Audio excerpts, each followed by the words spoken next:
Good morning, children.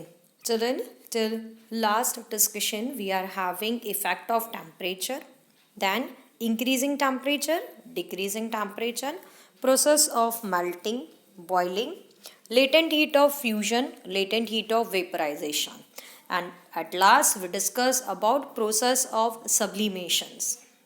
Now, children, here we are having the next topic is effect of change of pressure.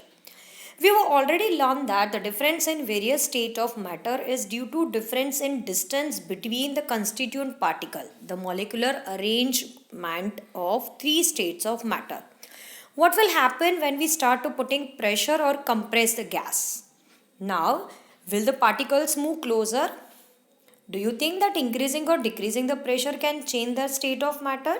Children, to understand that, we are having one activity which is shown in the figure. Applying pressure and reducing temperature can liquefy gas. Children, when we apply pressure, we apply force. We are pushing particles and they are just moving close to each other. So children, it's the inverse effect of increasing and decreasing temperature. Children, what happens when we increase the temperature? They move away from each other. Kinetic energy is increased. Space is also increased. Now what happens when we apply pressure?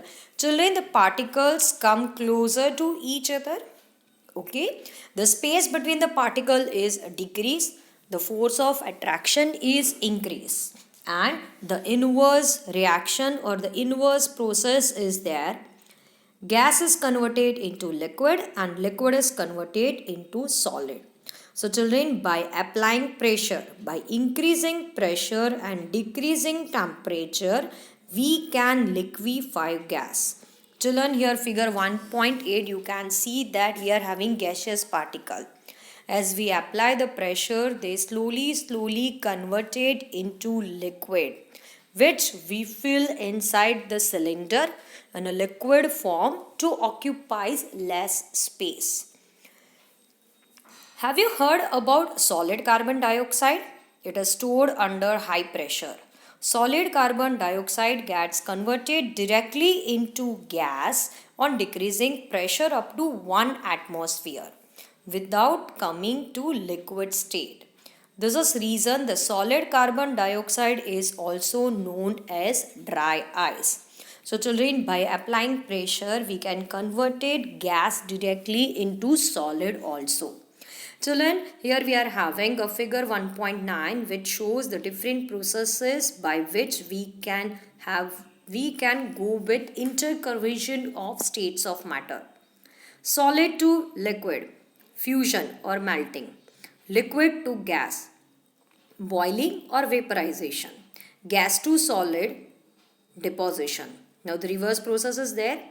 Solid to gas, sublimation, gas to liquid, condensation, and liquid to solid, solidification.